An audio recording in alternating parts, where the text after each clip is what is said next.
Welcome to the L&D Go Beyond podcast. This is the show that brings you real, actionable workplace learning insights from some of the brightest minds in the L&D space. This season, we're diving into the realm of learning impact. Join experts as they share their knowledge and experiences, helping us push the boundaries of what's possible when it comes to delivering impactful learning. Get ready to go beyond. Enjoy the conversation.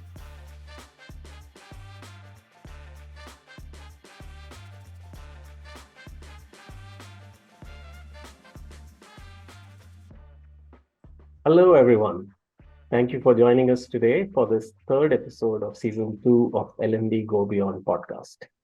You know, our focus this season is exclusively on learning impact. And who better than Julie Dirksen to talk about it? Hi, Julie. Welcome again to the L&D Go Beyond podcast. Yes. Hi. Thank you. Thank you for having me. Looking forward to the conversation. Absolutely, our pleasure. So just to quickly introduce you to our audience, though I doubt there are many who don't know you already, Julie is a learning strategy consultant bringing behavioral science insights to create impactful learning experiences. She's the author of the best-selling book, Designed for How People Learn, which, by the way, is one of my top 10 book recommendations for learning designers. And her most recent book is Talk to the Elephant, Design Learning for Behavioral Change, which I read a few weeks ago and loved it. And this book is what we are going to discuss today. Julie, I'm so excited to have you join us again on this podcast. Thank you so much. Yeah, no, happy to be here. I'm really enjoying getting to talk about the book with people because you spend so long kind of conceiving it and then writing it. And so when you actually get to talk to people about it, it's very exciting. Absolutely. All right. So learning design for behavior change. I believe, and this is what I've been thinking about for many years now. Behavior change is what we should be aiming for as an outcome for almost all workplace training. Would you agree to that? Are there any exceptions? Absolutely. It's always been an interesting thing when we think about, I think the most common thing we call our field is learning and development. But I've always really liked performance support, which, I think is a term some people use, because really it's about how do we help people do the thing. It's not how do we help people know the thing, it's how do we help people do the thing. I sometimes joke that I don't care what people know, I care what they do. And obviously they need to know things in order to be able to do things. That's absolutely part of the equation. And I love learning and I love thinking about how do you help people with learning and things like that. But fundamentally, it's about how do we get people to actually take action on it. And in particular, the way that I sort of describe this book is it's the book for when people know what to do, but they still aren't doing it. So in my first book, chapter 8 was about motivation and things like that. And this is sort of an expansion of that because there was so much more to talk about. So this is kind of an expansion of it to full book length, because we always have these things where we've educated them about wearing safety glasses. We've made rules about wearing safety glasses. We can't understand why they wouldn't want to wear safety glasses because who wants to have their eyesight damaged? And yet we know that people in the factory are still not wearing safety glasses consistently. And so even with the best knowledge-based learning in the world, we still have a lot of these behaviors. People maybe don't take their medication, or they don't save for retirement, or they don't enter, comments in the customer record, or they don't keep an eye out for, financial regulation violations, or, whatever these behaviors are, where people know the right thing that they're supposed to be doing. We're confident they know it. They took the course, they passed the test. We're confident that they know.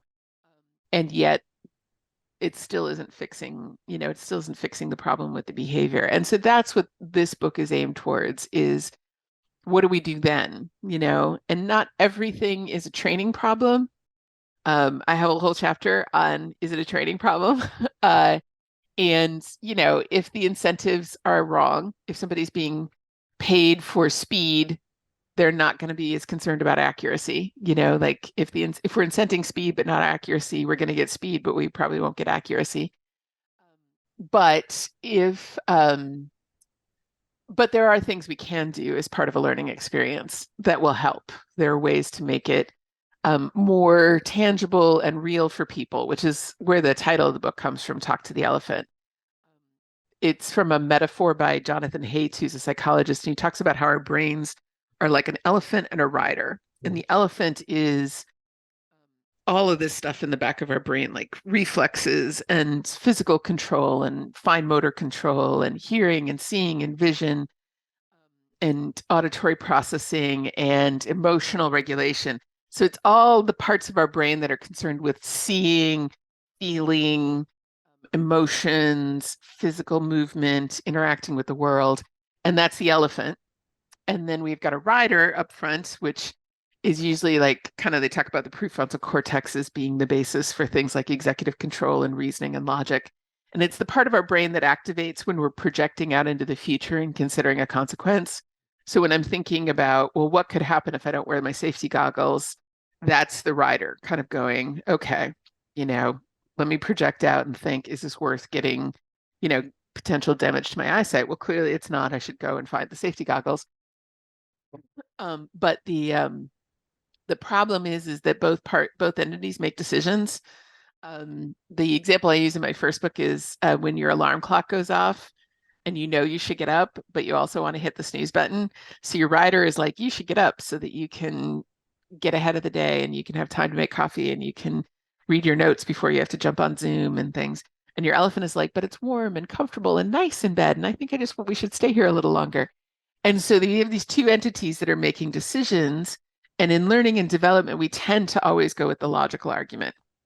These are rules. This is the guidance. This is the guidelines. Do it because we said so. Do it because it's your job. And we don't always do a very good job of talking to the elephant, which is maybe things like, what would be the experience you would have if this goes wrong? Or how do we make an abstract idea tangible and feel real and feel concrete? How do we appeal to your values? How do we tie this into things that you already care about, like your sense of identity or your professional, a sense of professional pride or something like that? How do we make you feel like this is easy and you are, able to do it, as opposed to feeling insecure and like it's not something that you're wanting to tackle? And so because we've had such an emphasis on this is the rule, this is the regulation, this is the guidelines, this is compliance, all these kinds of things, we're ignoring one big, huge system that we all have in our brains for decision making. And if we don't learn to talk to the elephant too, we're going to continue to struggle seeing a lot of these behaviors happen. Yeah, quite a few things in that response. And the first one that I really liked was when you said that our field instead of L&D should be performance support versus performance support being a tool, not a checklist or a job aid, but the field itself being performance support, helping people actually perform and not just dumping knowledge into their heads. And that links into the second part, which is assuming they are logical beings, which they are not. Right. That system one, system two, or elephant riders is where we are probably, converging. We're saying, the rider is the logical being, but there is another one, the elephant, which we need to combine when we speak to them, else nothing happens. So if you have to move from L&D to performance support, it's essential to talk to the elephant, else it is simply a knowledge dump activity. Yeah. And when we think about this, we actually, the best way you can use that elephant rider metaphor is you think the elephant rider and path. I can't remember whose language is path. It's kind of the environment that the elephant is in. Those are the three things that we have. We can educate, the rider. We can help support the elephant lots of different ways, but we can also help kind of create an environment that supports the behavior as well as possible. If people aren't doing something right in the computer system, the first question I always think should be is there something about the computer system that's making this error happen? Is there something we can change? And I sometimes draw this continuum of knowledge in the head to knowledge in the world, which is an idea from Don Norman's Design of Everyday Things. But, like if it's all the way into your head, then that's a classroom kind of thing. I'm trying to get you to carry this information around in your head. If it's something I want you to access quickly when you need it, then it's more like just-in-time learning. If it's like a job aid or something, that like a reference or something, it's kind of performance support. If it's something where I'm like putting instructions into the interface, like microcopy or something like that, then we're starting to move into what's typically the domain of user experience people. And then if I completely put the behavior into the system so that you kind of can't do it wrong because it's so fully embedded in the system, that's also kind of these user experience thing. And it's one of these things where we've arbitrarily kind of drawn a dotted line between the two. And we said, if it's on this side of the fence, it's learning and development. If it's on this side of the fence, it's like user experience design. And the problem with that is we really should be talking to each other more. Oh. We really should be working together because the goal is the same. The goal is to support performance. And the question is, how can we best do that? Excellent. I obviously the first thing that came to my mind was Design of Everyday Things, where I think he actually says, most errors are design errors, not people errors. I mean, if you think about investing so much time, energy into something, you eventually come to design. Of course, not everything can be designed perfectly. And then I was also thinking about Atul Gawande's book on checklist, and I think he talked about how you can just design barricades differently so people don't make mistakes. So instead of opening them both ways, just make them open in one way so people coming from the wrong direction are not able to open it. And simple things like that, which is what we see in a lot of places, where they make it in such a way that you can't commit that mistake. Obviously, you can't carry it forward to everything, but yeah, that makes perfect sense. And I think that ties in beautifully into the domain being performance support. I really love that concept, the domain being performance support and not just L&D. Yeah, and I don't know. I mean, I know performance support, like the International Society of Performance Improvement was I think there's obviously still an active base of people in that organization. But I do think we've not always emphasized the performance support. Some people do, right? Like Bob Mosher and Con Gottfredson always are talking about performance support. They absolutely, emphasize that piece of it. But I feel like even the term performance support is a little bit old school. And, the modern term of like learning experience design is fine. I'm in favor of anything that brings more user experience practices into what we do, but it's actually not moving us closer to performance support. It's about transforming the experience people have while they're learning, theoretically at least. I've gotten into lots of conversations about what LXD should be. That's a whole rabbit hole we can put over there. But the idea that if we fundamentally use performance support as our goal and the way that we think about what we do, we would have I think we would have very different technology if we had a performance support for front focus and things like that. Nobody reads, not nobody, but I don't see Gloria Gary getting referenced very much, in her book, Electronic Performance Support Systems is a classic that I think should be on every instructional designer's bookshelf. But, but the technology in it is now out of date. And that's always the challenge too, right? Like, how do you keep updating these things for new audiences and things like that? Yeah, I mean, performance design is what we are probably towards. Yeah. Brilliant. I actually wanted to talk about, who's this elephant and why should we care talking when you already, spoke about that. But is there a backstory to the book? I'd love to know if there's a, Yeah. Well, it's an interesting one. The backstory has to do with condoms, which is always, I got into a conversation with my editor and my publisher about whether I could put a picture of condoms on the first page of the book. We decided against it, even though it was a really nice, they were the right color to match the book design. And I was like, look, they look really nice. But I was working on an AIDS and HIV prevention project in the mid 2000s. And it was really interesting to me. They were taking an in-person, we were working with the University of Minnesota's School of Epidemiology and some researchers, and it was a research funded project. And they had an in-person intervention that they were doing around AIDS and HIV prevention, but they were trying to figure out how do we take this and put it into an online environment. And so that's how I was involved with this. And I was realizing that all of my tools as an instructional designer were focused on conveying information. But that wasn't really the issue by the mid 2000s. By the mid 2000s, everybody had heard the message that, condom usage was really important for preventing the spread of AIDS and HIV. And so all of the tools that I had in my instructional design toolbox for communicating ideas or information or anything like that, that wasn't the gap between where they were and where they needed to be.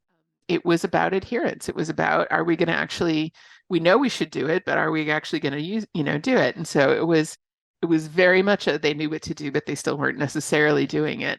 It was actually a really interesting project to be involved in, but it had to do, like one of the biggest correlates with sort of safe sex practices were things like mental and emotional health, right? I also worked on it was a drug and alcohol prevention curriculum for middle school kids. And we were working on the teacher training piece, but that one was similar, right? Like, you can give this message that drugs are bad to kids, but the real issues were different. They were, how do you help this kid navigate a situation where somebody's offering them a cigarette or a joint or an alcohol at a party or something? So there's all of these factors that were going in aside from knowing that these things were bad, right? Or knowing that they're supposed to do X, Y, Z. And I was really feeling there weren't enough tools in my kind of instructional design toolbox around what do you do when it's not a knowledge problem. And so I went looking for things. And I was working on a health and wellness product in like 2008, which was pre-smartphone. And so what it really wanted to be was kind of an app, but it was a website. So there was some interesting stuff there around like exercise, diet, smoking cessation, all of those kinds of things. So I'd learned some stuff there. Then things like Nudge and Daniel Kahneman's Thinking Fast and Slow and the behavioral economics piece showed up, and they had a lot of interesting things to say about it. Although I do feel like, those books, even though they're absolute classics in the field and people should read them, there's a lot of ways that the behavioral sciences evolved beyond what they originally talked about there. Then, so behavioral economics was a thing. And then kind of in the mid-teens, a colleague of mine introduced me to specifically the model that I wound up using in the book, which is COM-B, the behavior change wheel, which is from Susan Mickey and her colleagues at University College London Center for Behavior Change. And what they did is they did a survey across, because there was a lot of behavioral design models that were popping up. They came in different verticals. So there's stuff in health and safety, there's stuff in public health, there's stuff in finance, and all these different realms had kind of models popping up, and you had things like BJ Fogg's stuff around habit formation, and you had a bunch of these different things. And so I was looking for something that kind of got its arms around all of these pieces. And the best one in terms of being comprehensive, I really do think, is the behavior change wheel. So Susan and her team did a survey across, I think it was like 19 different models, and tried to distill out kind of everything. Now, some of it is stuff that's out of our remit. It's regulations or legislation or, sometimes financial incentives or any of those kinds of things. And those are, those don't really have that much to do with learning and development people, but there's a ton there that you can, and you can also identify like, hey, yes, we can do all of this in a training class, but guess what? You've got these other issues here. And unless you kind of address those, we're probably not going to be successful. So we can at least have those conversations. But COM-B basically is part of the behavior change wheel, and it looked at, does the person have the capability to make the change? Like, can they, if they wanted to, right? Can they physically do it? Can they psychologically do it? Do they have the knowledge and the skills to do it? So the stuff that we usually concern ourselves with. But then opportunity looks at, do they have the physical opportunity? Do we need to change anything about the environment to make the behavior more likely? And do they have the social opportunity? So if they do this behavior, are they going to get social support from it, from the people around them? Or do we have the social norms being established? Are people modeling the right behaviors? I was talking to somebody, she works for a social services organization, and she was talking about how the newer people, these are, I think they were social workers, the younger people never ask for help. And it was really frustrating because they would get themselves so underwater with, they'd be so overwhelmed that then they'd finally kind of, burn out or melt down. And I said, okay, well, do senior people ever ask for help? And she's like, no, I don't. So if they're not modeling the behavior that it's okay to ask for help, your younger people aren't going to want to do it either because they don't want to look incapable. And I'm like, you may need to deliberately, you and the other senior people may need to deliberately show that it really is okay to say, hey, I think my plate's a little too full. Can I get some support here? So that the younger people then actually believe that it really is okay to do that. And so that's the kind of thing that we start to look at when we look at social support is, am I seeing the right behaviors around me, or is the implied message that it's not okay to ask for help? We say it is, but we didn't really mean it. And nobody who's experienced would ever do that. So, if that's the understanding that you have in the social environment, of course, you're not going to. And then the last category is motivation. And with motivation, there's two different kinds there too. We look at reflective motivation, which is what are my stated goals? Do I have a stated goal about this behavior? How do I view this? I was working on a safety curriculum and for construction people, and one of the questions was, well, how do they view safety? Do they view it as like there's rules and we have to follow them, but it doesn't really do anything and they're kind of dumb and pointless? Or do they view it as this is how I keep myself safe? And do they view the ability to be good at safety as just either I'm following the rules or I'm not following the rules? Or do they view it as like part of their professional development, like part of the things that they get better at as they get better at their job? One of them is being, safe practices, because those are very different mindsets around safety. And they can potentially lead to really different behaviors. And then there's the automatic motivation, which is all that unconscious stuff. So habits, biases, all the blind spots, all the stuff you do without thinking about it, all the automatic behaviors, all of those kinds of things. So we've got these 6 categories. We've got a physical and psychological capability. We've got social and physical opportunity, and we've got reflective and automatic motivation. If you go through all 6 of those, if you're analyzing a particular behavior, and I'll take a learning objective, really a performance objective, and I kind of always go straight to performance objectives. I'm kind of tend to skip over learning objectives. I think they're often implied, but that's just my bias. I'll take a performance objective, and you use each of these categories to ask yourself, is there something that needs to happen here based on what I'm understanding from talking to users or, different things like that. And part of the message of the book is that you do need to talk to your users, because especially on the motivation side, you can't assume that you understand what's going on with people. You can't assume that you know the reasons why. It might be you just think they're being stubborn, but really they're anxious, because they don't think if they did it that it'll work, right? I tell a story, I think it's in the first chapter. It's a story from Michael Allen, who I used to work for, who's also, needs no introduction as an e-learning person. But Michael Allen's father, when his dad, and I think he was in his 90s when this happened. I think his father's no longer with us, but now, but he was in his 90s, and they were trying to encourage his dad to go to the gym. And he was really reluctant. And he didn't want to go to the gym, and Michael had been working with a trainer for years, and he really wanted his dad to get the benefit of this kind of healthy behavior. And they finally figured out through asking him questions, the reason he was reluctant to go to the gym is he thought he would have to wear shorts to the gym because that's from his model of gym class or something when he was growing up. And he didn't want to wear shorts. And when they assured him that he could wear long pants to the gym, he was like, oh, okay. Yeah. And like that's not something that if you made a list of reasons why somebody might be reluctant to exercise, you would ever come up with shorts.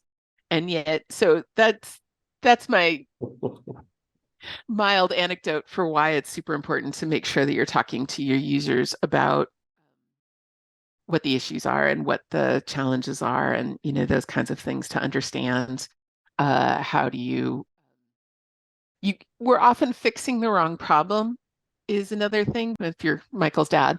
But if our messaging is just telling you more and more and more that exercise is important and maintaining your muscle mass as you age is important and all of these kinds of things, that's never going to solve the real problem in that particular case. So much of the book is actually about trying to diagnose and make sure that we're actually solving the right problem. One thing that really struck me was about the drugs and alcohol thing, where you talked about how do they navigate the situation when they offered something. So essentially, you're talking about an implementation intention.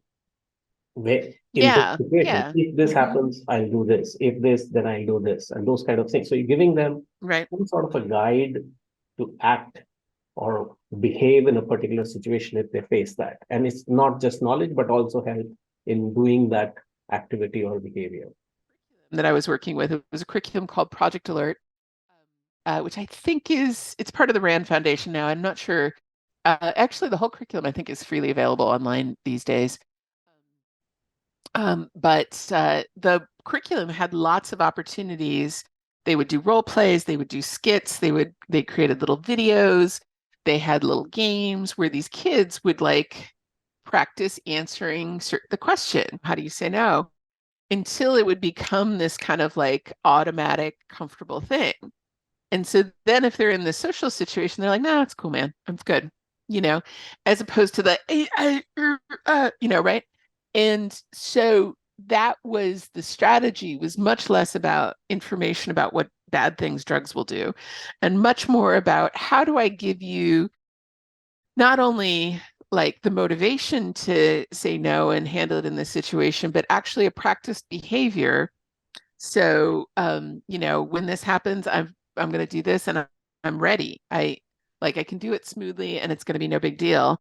And, obviously there are situations where kids get where they might get pressured into doing something, but a lot of them aren't even that. Like a lot of them are, I just don't know how to navigate this without freaking out. But nobody really cares if I take the cigarette or not. Like it's, nobody's invested in making me smoke as a 13-year-old, but they are, it is a matter of like giving you the comfort to know. They talked about resistant self-efficacy was one of the terms in the curriculum, which is this feeling of self-efficacy, a feeling of confidence, a feeling of mastery. And when we look at things like motivational theory and stuff like that, that feeling of mastery and confidence and feeling competent in a situation, having a degree of comfort, some of that only comes from practice scenarios. So that's one of the tools in the toolkit is practicing these scenarios. If we think about construction site safety, even just having the conversation with somebody about like, hey man, I think we need to stop work because I'm not sure that load's balanced and it's not safe. Like even just having that conversation is something that you want people to practice a little so that they're comfortable walking up to their boss and saying, hey, I saw this thing, feeling confident and comfortable is a big part of this. And that's something we can help people with in learning and development, but only if we're really viewing that as part of the challenge. Yeah. Two things that come to my mind, and these are from your previous book, which is automaticity that you talked about in that book. Yep. And also about the example about driving and others where you talked about situated learning, in matters of life and death, we have, training which is situated in the real environment, but Otherwise, we don't care, and we're not giving enough practice in the right environment to the level where the responses have been practiced to a level that they are appropriately automatic. It could be Yeah. automatic, it could be semi-automatic, depending on the situation and need. But I think those are the things you are really referring to in this case, right? Yeah, absolutely. Because one of the things that we tend to do is really focus on like telling people how to do the thing, but not giving them enough practice that it becomes kind of automatic. So the driving thing you're referring to, I often talk about the sports and things where you can kill people conundrum, where we understand the importance of practice. We make sure that, people practice, their interns and, they do residencies and things like that, and they practice in a supervised environment. But then we move over to something like being a good manager. And I'll often ask people, I'm like, okay, how many hours do you have to, people will have teenage children, so they'll know the number. How many hours do people have to practice to take their driver's license? Well, in the US, it might be 50 or 60 hours or something like that, where they have to practice with a supervising driver who tells them if they're doing something wrong. And I'm like, how many hours do people usually practice being a manager, before they get turned loose as managers in your company? And people are like, oh, we don't do that. Or maybe like they go to training for 2 days or something. And I'm like, okay, do you think being a good manager is less complicated than being a good driver? Which one do you think is more complicated? And people are like, oh, being a good manager is more complicated than being a good driver. And that's an opinion. I don't have a judgment on that. But clearly people are getting a lot less practice being a good manager than they are being a good driver. And yes, we have a lot of bad drivers out there still. But the thing about it is, if you think about something like delegation, right? We know that being able to delegate well is a practice that a good manager needs to be able to do, right? So a lot of times you'll be at most you get a slide in a leadership or management presentation that sort of says, here are the things you need to do when you're delegating. And maybe there will be a multiple choice question at the end of, that module of the e-learning or something like that. But, that's something where people, the minute they leave the training classroom, will slide back into their old habits. And if they're not a very good delegator, there's a good chance they're going to go right back to not being a very good delegator. And so if we start to break down some of the behaviors around being a good delegator, one is even recognizing that this is a task I should delegate, right? So I need to have that immediate, like, oh, wait, this is something I should probably delegate. And then there's things about how you delegate it, right? Like, do you give people a timeline? Do you give people autonomy to figure out how to do it, but set a clear standard for what it is that they're supposed to do? Or do you give them vague instructions and then get mad when they can't follow those vague instructions? Like, there's good and bad, delegation examples. So a good delegator recognizes that this is a task they need to delegate. They're clear about what the task is to the person. They set some kind of performance standard for what do I need you to do it. But now, even if you intellectually know this, you're probably not going to change your existing habits without getting a little bit more comfortable with that behavior.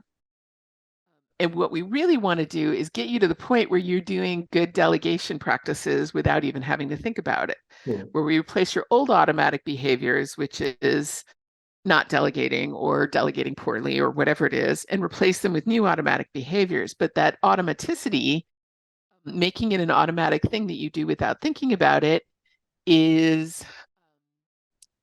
takes a lot of practice. Absolutely.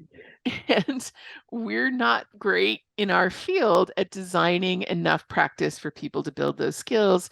The only places where we've really emphasized that practice are things where you can kill people. So there's a number of hours that pilots have to do in, flight simulators. There's practice that, flight attendants need to be able to demonstrate a fair number of things before they leave training, whatever it is. But drivers need to, pass a driving test to show that they can, do most of these behaviors, things like that. But then if we go over to something like management, which is the problem usually occurs when it's a cognitive behavior that doesn't have as visible a set of, like if you're playing basketball, you have this nice metric of the ball either went in or it didn't go in, right? Or the pass got completed or it didn't get completed. And so we have a way to say this behavior is working or it's not working. So if only 2 out of 100 free throws are going, basketball free throws are going in, I need to change something in practice, some different behaviors in order to increase that ratio. But we don't have that. We don't have that visible proof of whether it's working or not when we get to something like management or delegation or any of these other skills. And a lot of things you learn them, but you learn them tacitly through repeated exposure to patterns. I was working with a group who was doing, they do improvement science for healthcare. So they teach people how to kind of improve their healthcare environments through setting up like small scale studies and collecting data. And part of their process was root cause analysis. So finding the root cause of the problem and coming up with a solution that addresses that root cause. And there's a lot of like, you can do 5 whys, or you can do a fishbone diagram. There's all these tools for doing root cause analysis. And we're in the group and I'm like, okay, great. How do they know when to stop? How do they know when they're far enough? They've identified a feasible root cause. And I had a dozen experts in the room and they all just kind of looked at me and said, well, you just kind of know. And I was like, great, you as experts just kind of know, like, we've gone far enough, we can stop now. Yeah. But I can't tell new people, well, you'll just know, because they won't. It's more just you start to recognize the patterns over time. So there's all of these things to think about when we're kind of building these skills in people. And like I said, that's if I write a third book, that's what it's going to be on, is skill development and practice design and all that kind of fun stuff. So yeah, I think practice is probably one sorely missing component.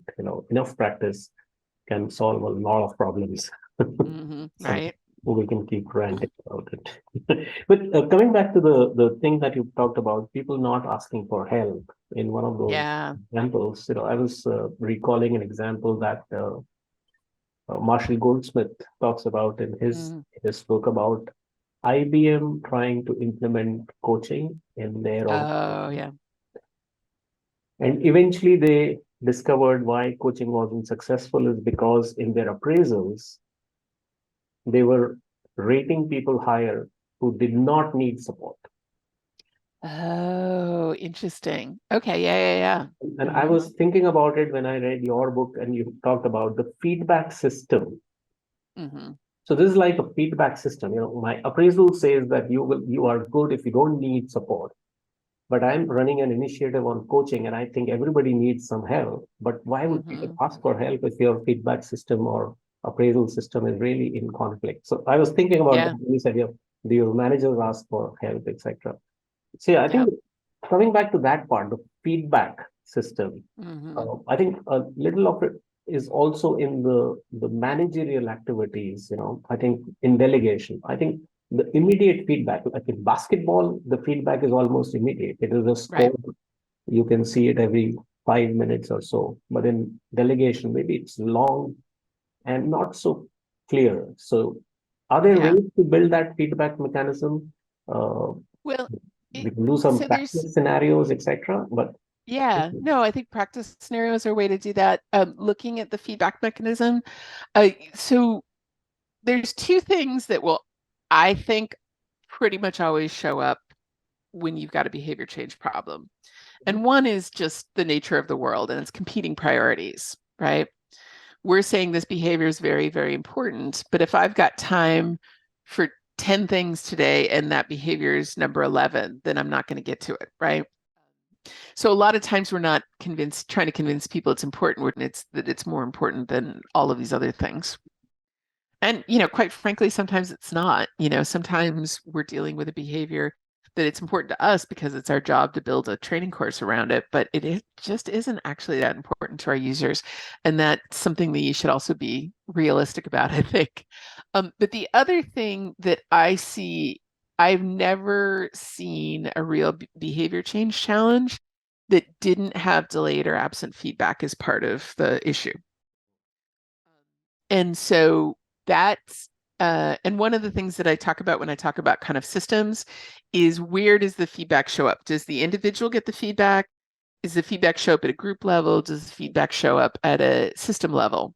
Mm. And a lot of times, I used hand washing quite a lot in the book because it's such a classic behavior change challenge. Hand washing compliance in the US, I don't think it's ever kind of gotten much better than about 70% or something in terms of following the actual guidelines for hand washing. Now, the guidelines for hand washing are a lot. One study found that if nurses wash their hands as much as, and this was like, the 20-second hand washing, as much as the guidelines said, they would spend nearly an eighth of their day washing their hands. And these nurses aren't being irresponsible about their hand washing, but they are looking at the question of, I can either help this patient or I can wash my hands one more time.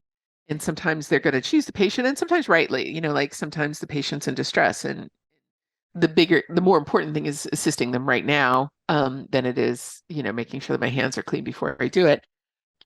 All healthcare professionals need to make those kinds of judgment calls periodically. But if we look at hand washing, if I don't wash my hands at 2 o'clock on Thursday, the bad consequence is that I could transmit some kind of infection. But the likelihood that I will ever be able to draw a dotted line between me not washing my hands at 2 o'clock on Thursday and a particular patient getting sick is nearly impossible.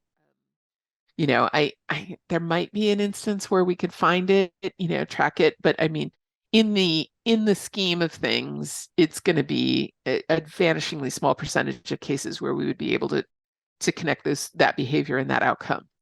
So it is nearly impossible to get individual, behavior at the individual level for hand washing practices. What we do see is, there's an infection on the ward, or an infection's getting passed around, or we might see that hand washing infection rates are higher in our hospital than they are in a similar hospital over here. So we're not seeing the result of that behavior until we're getting to the group or the system level. And those are always going to be more challenging than something where the feedback is happening at the individual level. In addition to which, my elephant, if it looks at my hand right now, would say it's pretty clean, right? But it's not, of course, it's not clean enough for healthcare, but that's an intellectual knowledge, right? So that's something that the rider knows. Yeah. The elephant's like, I don't know, it looks okay, right? And if I wash my hand right now, it won't look different. It won't look different. It won't feel different. And so there's literally nothing that tells that emotional, visceral self that my hand is cleaner than it was.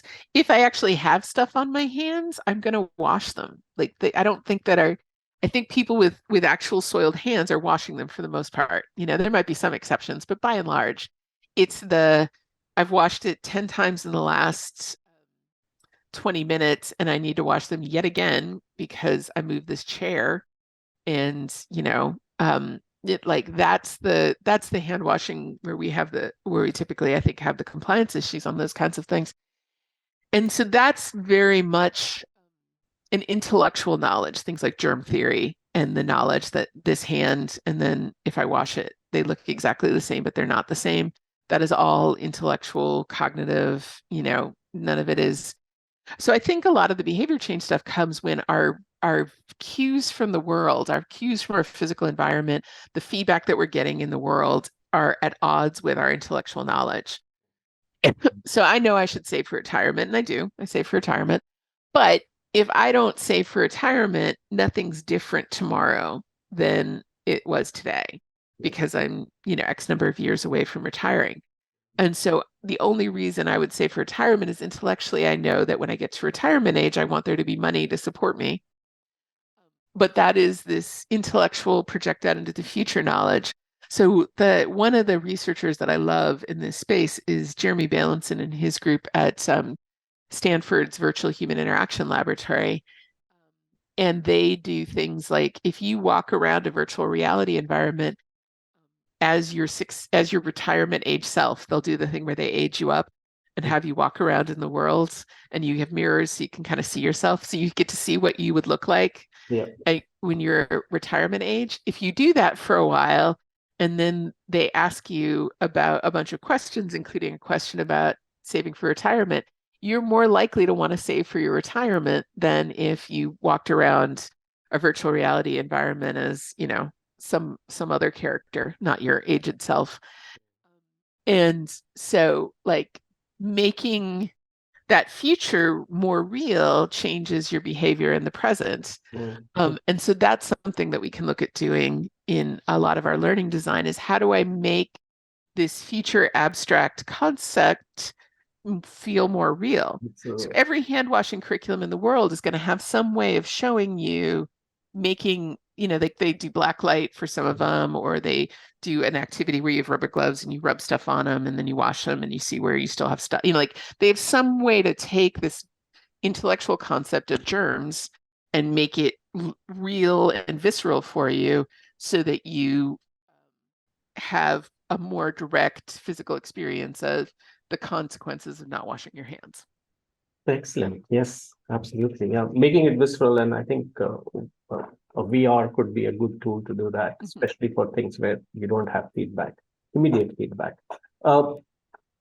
One almost the last thing that I would like to put to you, and I'm looking at one chapter towards the end of the book, which is about putting it all together, the accessibility case study.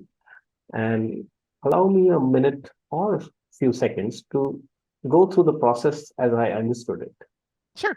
So, which is starting with the business need, identify, prioritize, and specify behaviors. Research people to see where they are on the change ladder. Review if it's a training problem, which is your 13 parameters. Applying COM-B to discuss different aspects of helping new behavior formation. Choose intervention type from the wheel, which ones are really applicable or effective. And then pick behavior change techniques from the 93, which are probably 16 categories or so, which are relevant to this. And then form a learning strategy and format selection, implementation planning. So why I wanted to, list those out is, does it look a little overwhelming for some of the elements? Why I'm saying this is because, the simplest thing, which is practice. I mean, honestly, we've been struggling to, tell audiences to see if we can do more practice because that's required. And I completely, the logical part of me gets this absolutely, all of this. But how do you see this? I'm seriously trying to understand. How do you see this play out in the real world? Yeah, and it's a challenge because it is. I mean, my reaction when I first encountered COM-B and I kind of went through all of this was like, oh, this does feel overwhelming too. So I've had that same feeling of kind of overwhelm about it. And I don't know if I said this explicitly in the book, but this is kind of a message I want to make sure is out there, is you're not ever gonna necessarily do every last piece of this.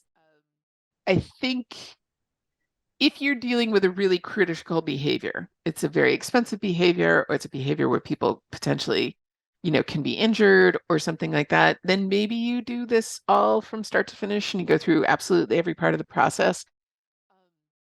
One of the big questions in the book was how to not have this feel utterly overwhelming, because in terms of behavior change, something that feels utterly overwhelming is going to create avoidance behaviors, and we don't want that. I do think that these are elements that people can incorporate into their own design processes rather than you have to follow every step that I prescribed in the book. I would say my goal is not to get people to do every single part of the process every single time. That is not what I'm hoping for. What I am hoping for is that I've given people a much better set of tools to have in their toolbox. One last thing, if we still have a few minutes, is, do you think AI can help with any of this going forward? Yeah, I do. I've been a little bit. My stance on AI is I don't love it for content generation, and that seems to be a use that a lot of people are talking about. But for example, we struggle as a field to do enough kind of talking to our users. And if AI, for example, could do automatic transcripts of interviews with users, and then you could take and feed these transcripts in and say distill out the most common themes using COM-B. Like that seems to me kind of amazing, actually. Like that could be really potentially a lovely, a lovely use. Pull out all the points where they referenced having or not having capability to do the thing. Pull out everything where they referenced, the social environment. Pull out everything where they referenced the physical, the systems or the physical limitations. Those kinds of like we can use some of that as a way to do. Because doing a bunch of interviews and then trying to distill them out and then trying to turn them into recommendations, that's a time-consuming task, and something like AI could potentially shortcut that quite a lot. So yeah, I think there's good uses for it. Like I said, I'm not a big fan of AI for content creation. That's not a use that I think is I don't think it's a particularly good idea. And I also think there's ethical issues for it, because if you're using it for content creation, you're by definition harvesting somebody else's content. Like you could potentially use an AI to reframe a lot of the material in ways that empower users rather than, are strictly compliance focused or strictly, things like that. So I think there's some tools in the large language models. Obviously, analyzing problems, identifying issues. One of the things that we've looked at on the safety side is, are there any common elements to, I was working with a group that was looking at fatal and serious accidents. So either somebody gets killed or somebody loses a limb or whatever. And part of the problem with those is the good news is they don't occur that often, but it means that it's hard to track patterns of what was common about these circumstances. But if you've got the data about all the accident reports on these, you could feed it in and say, tell me what the most common similarities are for all of the places where, people had fatal or serious accidents, and you might get some really interesting insights. It might be, oh, it mostly happens when people are working alone, or it mostly happens when people are doing a non-standard job, or it mostly happens, when people have been working for, 10 hours already or in a double shift, or, things like that can then help point to, better solutions for those problems. So I think there's definitely a role to play. Yeah. I hope that that's where we go with a lot of the AI tools, and not towards the, well, now I can just use it to create lots and lots and lots of not very good content. So Yeah, I was just reading something that Clark posted yesterday or the day before about, trying to see it is not improving, or thinking of improving efficiency versus improving effectiveness. So because we do a lot of stuff which may not be effective, and just improving efficiency of that is not going to help us. So I think those few ideas that you shared, I think they're great. I mean, talking to users to capture, what they may be thinking and customizing that conversation. Common themes for COM-B analysis, data analysis of various things that are happening to identify patterns and reasons that can be addressed. So actually going to the common causes and bringing out solutions for each of those. yeah. Mhm. Well, and to Clark's point about efficiency versus effectiveness, one of the things that I've kind of felt for years is that because we have so little data about the effectiveness of our solutions, we've focused all of our improvement on efficiency. So the field is like, here, I can make this video, but now I can make it with one person rapidly. And now with AI, I can make it in 28 seconds. Well, that's great, but is the video having the effect that we want it to have? Is it changing the behavior? Is it communicating the point, or things like that? And so I don't know exactly how we could leverage AI, but if we can leverage AI to have a better understanding of the effectiveness of what we're doing, then because our improvement shouldn't be doing the same thing faster and easier. Our improvement should be doing things that are increasingly effective. But I think that's one of our big challenges as a field. I'm not saying. Yeah, getting past the immediate hype cycle of prompt engineering I think the prompt engineering thing is a temporary. Yeah, you probably will have better or worse ways to ask for stuff. But I think that's just an interface issue right now, and they're going to resolve it. So we'll see. We'll see. I don't know. I think it has real potential. I'm not sure when we'll get to the point with it that we can trust the outputs well enough. And that's an issue, because one of the messages that's very clear about the AI is that you need to look at it and make sure you're judging the outputs well, right? They had a thing where they used ChatGPT to do a legal brief, and I think those people they certainly got punished if they didn't get disbarred, where lawyers just took the outputs and did them, and they were just not good. It was wrong. And I think that we keep saying, well, you can use it. You just need to make sure that you're making good judgments about the output. And I'm like, but that's a really hard skill. Do people know how to do that? So Because, I'll it's give you an crucial. example. We're being a little bit too blasé about the idea that you need to be able to make judgments about the outputs. And I'm like, but are people doing that? Are people making judgments about the outputs? Because that's the really important part. So Absolutely. We'll see where it goes. I'm sure it'll evolve to better processes and ways to do this. But thank you so much, Julie. It was, again, a wonderful conversation, very insightful. yes, Really appreciate the time today. thank you for having me. It was very enjoyable. So Fantastic. it's always a pleasure to talk to you. So That's so great to hear. Thank you so much.